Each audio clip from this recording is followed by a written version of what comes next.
Sekarang mari kita implementasikan activity based costing pada kasus kita untuk Plastim. Ya.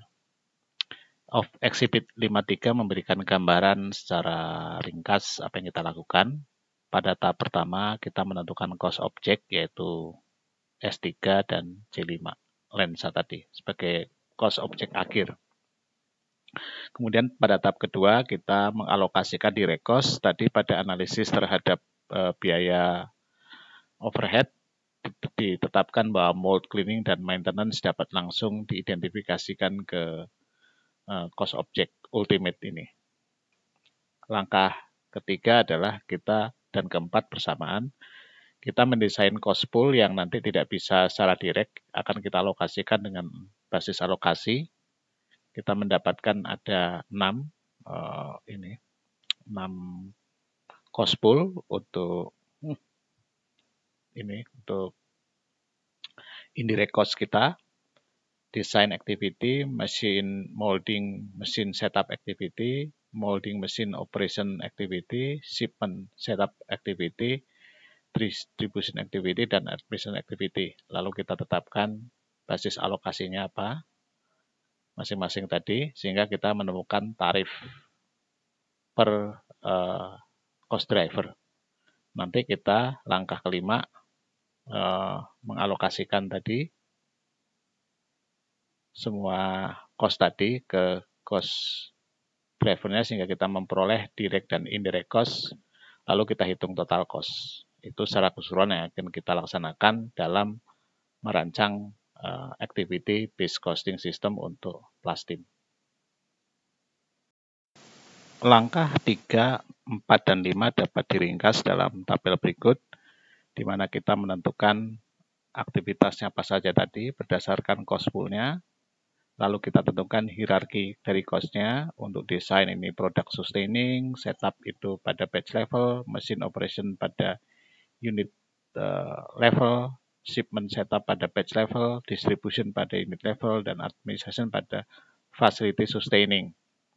Kemudian kita tentukan berapa total biaya dari masing-masing cost pool. Ini caranya kita lihat pada perhitungan berikut. Jadi berapa biaya salary, kemudian kita identifikasi ke masing-masing. Ya, biasanya karena mereka bekerjanya jelas, maka dapat kita lokasikan.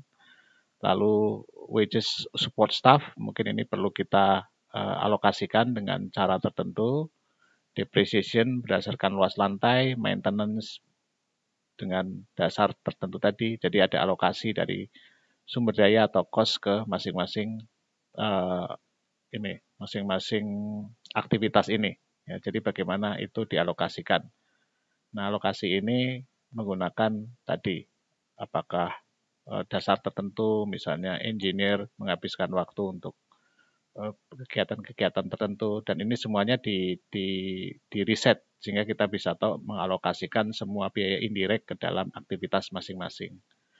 Nah, setelah kita dapatkan totalnya ini, kemudian kita tentukan cost drivernya, dasar untuk mengalokasikannya apa yang paling relevan, ya, sehingga kita mendapatkan tarifnya per cost drivernya.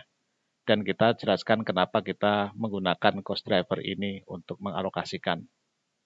Ya, ini ada penjelasannya semua. Ini tugas dari tim yang merancang activity based costing tadi. Nah, kalau sudah, kita bisa menyusun bagaimana perhitungannya cost yang baru. Jadi direct material, direct labor masih sama, tapi di sini ada direct cost berupa direct mold cleaning and maintenance cost yang bisa kita alokasikan khusus di situ. Lalu indirect kita alokasikan berdasarkan jumlah dari cost driver di masing-masing tadi. Jadi ini 30 parts, 70 parts, dan seterusnya. Setup juga sama, mesin juga sama, dan sebagainya, sampai administration. Maka sekarang kita dapatkan ternyata cost dari yang sederhana, ya, yang S3, itu 49,98. Sementara yang C5 itu 137,02. Jadi di sini kita bisa tahu bahwa untuk yang S3 itu under cost, ya. Jadi S3 over cost sebesar 8,77. Sementara untuk yang C5 itu under cost. Jadi kita menentukan terlalu rendah. Nah, dari sini kita bisa tahu ya, di sini ada under cost sama over cost-nya. Menurut yang lama 58, sementara menurut hitungan kita yang baru hanya 49. Sementara kalau hitungan kita yang pakai sistem sederhana 97 ternyata aslinya 137. Nah, dari sini kita bisa tahu kenapa kok tidak ada yang berani compete pada harga kita, karena ternyata kita salah menentukan biaya produksinya, sehingga harganya terlalu rendah. Sementara di sini, kita merasa bahwa kita tidak bisa compete dengan pihak luar, karena ternyata kita menentukan harganya terlalu tinggi, padahal hanya 49,98.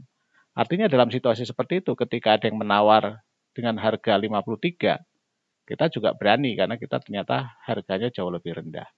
Jadi, di sini activity based costing bisa menunjukkan bahwa ternyata persoalan yang terjadi itu adalah akibat adanya kesalahan dalam costing, di mana ada satu produk yang under cost, ada yang satu produk over cost. Ada beberapa yang harus dipertimbangkan dalam mengimplementasikan efisi costing. Ada beberapa hal. Yang pertama yang harus kita cek apakah memang kita punya ciri-ciri yang menunjukkan bahwa perusahaan seharusnya menggunakan activity based costing. Ini ada beberapa ciri-ciri yang menunjukkan hal tersebut. Misalnya jumlah indirect cost-nya signifikan dan hanya menggunakan satu atau dua cost pool. Semua indirect cost-nya diidentifikasi pada unit level, ya, dan sangat sedikit di batch level, product sustaining level, atau facility sustaining level. Produknya bervariasi dan membutuhkan variasi atas permintaan sumber daya, perbedaan dalam volume, langkah proses, batch size, maupun kompleksitas. Kemudian produk yang perusahaan merasa punya keunggulan kompetitif malah profitnya kecil, sementara perusahaan yang merasa kurang begitu menguasai dalam produksi malah profitnya besar. Kemudian seringkali staf operasional sering tidak setuju dengan laporan yang disajikan terkait manufacturing dan marketing production, products dan services. Berarti di situ akan ada masalah. Nah, ini menunjukkan ciri-ciri bahwa kemungkinan perusahaan sebaiknya melaksanakan, mengimplementasikan ABC. Nah, sejauh mana ABC tadi? ABC ini tergantung dari seberapa detail kita perlukan. Kalau kurang detail, nanti tidak akan bisa mengatasi persoalan yang dihadapi, ya berupa under cost sama over cost. Tapi kalau terlalu detail, nanti akan sangat mahal. Ya, misalnya begini, perusahaan memutuskan untuk lebih menspesifikasi aktivitasnya. Ya, misalnya untuk ini mesin hour rate untuk molding itu kalau pakai molding yang berbeda itu juga pakai rate berbeda. Ya. Tentu saja itu akan lebih detail, tetapi bisa saja detail tadi tidak menambah keakuratan karena bisa saja nggak begitu, hanya sedikit, hanya sen atau nggak sampai $1 padahal kita menghabiskan energi dan sumber daya yang banyak untuk mendesain sistem yang sangat detail. Jadi dalam suatu sistem, semakin detail, maka semakin banyak cost pool yang diciptakan. Semakin banyak alokasi yang harus dilakukan. Dan juga ada kesempatan salah mengidentifikasi cost pada aktivitas yang berbeda. Ya. Ini juga yang harus diperhatikan. Nah, oleh karena itu biasanya manajemen berusaha menggunakan data yang sudah ada. Ya. Karena ini untuk memurahkan saja, menggunakan basis alokasi yang sudah ada. Ini juga harus hati-hati karena bisa jadi itu salah. Ya, misalnya dalam satu contoh, manajer dipaksa menggunakan jumlah yang diangkut, jumlah yang dipindah, jumlah barang yang dipindah, bukannya tingkat kesulitan dan jarak dari barang yang dipindah sebagai basis alokasi material handling cost. Ya. Kenapa? Karena dua data belakang ini susah untuk didapatkan. Nah, ketika kita menggunakan basis yang mudah, akhirnya salah. Informasi terkait biaya aktivitas tadi bisa menyesatkan. Kelihatannya memang lebih efisien, padahal itu sebenarnya hanya karena memindah barang yang lebih ringan pada jarak yang lebih pendek, bukan karena prosesnya lebih efisien. Jadi mesti hati-hati dalam hal melaksanakan ini. Penggunaan di berbagai organisasi bervariasi tergantung dari seberapa detail mereka ingin mendapatkan informasi tadi. Yang berikutnya adalah ada beberapa faktor yang menentukan kesuksesan implementasi activity-based costing. Yang paling utama adalah support dari top management dan ada sense of urgency. Yang ketiga, menciptakan koalisi di antara manajemen sepanjang value chain untuk upaya ABC effort ini, karena memang tidak mudah ya, karena semuanya harus berkontribusi. Melatih dan mengedukasi pegawai menggunakan ABC sebagai alat untuk memberdayakan mereka. Ya, informasi disediakan sehingga mereka bisa mencari cara untuk melakukan efisiensi. Lalu cari sukses-sukses yang kecil dalam jangka pendek bahwa ABC itu bisa memberikan hasil daripada mencoba mencari sesuatu yang kelihatannya prestasi besar. Kemudian pahami bahwa ABC information itu tidak sempurna sehingga harus diseimbangkan antara informasi yang lebih baik dengan cost untuk menciptakan sistem yang kompleks. Satu area yang terbuka bagi manajemen ketika sudah memiliki activity-based system adalah mereka bisa menggunakan yang kita sebut activity-based management, yaitu metode pengambilan keputusan manajemen yang menggunakan ABC sebagai informasi untuk meningkatkan kepuasan pelanggan dan profitabilitas. Misalnya dalam kasus kita yang Plastim tadi, kita tahu ternyata untuk yang produk sederhana S3 kita over cost. Ya, sebenarnya kalau kita hitung 49,98.